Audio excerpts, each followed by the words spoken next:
For today's video nga pala, may nag-message sa atin. Sinend sa akin yung picture ng motor niya kung nagwi-welding pa daw to. Sabi ko nga, nagwi-welding pa yan. Gagawin ko yan mamaya. Tapos bigla akong nagulat. Sabi niya, papakalas na daw pati makina niya. Akala ko lang kasi magwi-welding ako.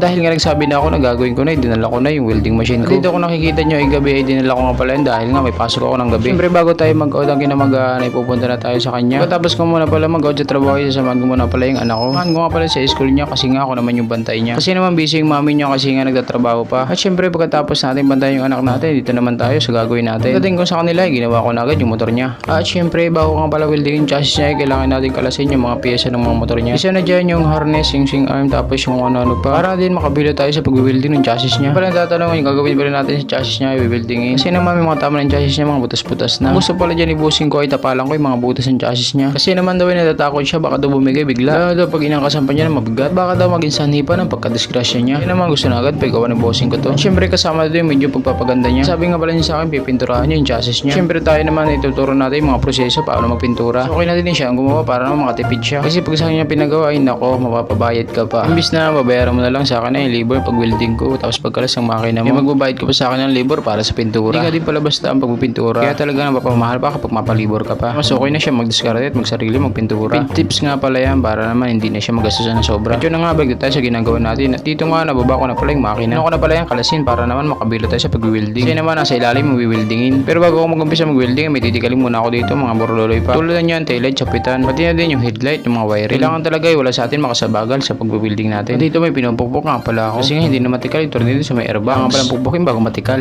At yun, sa wakas nagpatikal na din. Tapos nga pala yung headlight na natikal ko. At ko na pala dito yung harness na parang buhol-buhol na. Parang hindi na maintindihan kung ano ba yung mga color coding. At inalis ko na pala dito yung may driving light. At sunod ko dyan ito nakatali ng lastiko na speedometer. Nga daw pala ang bagong labas ng digital may lastiko na nakatali.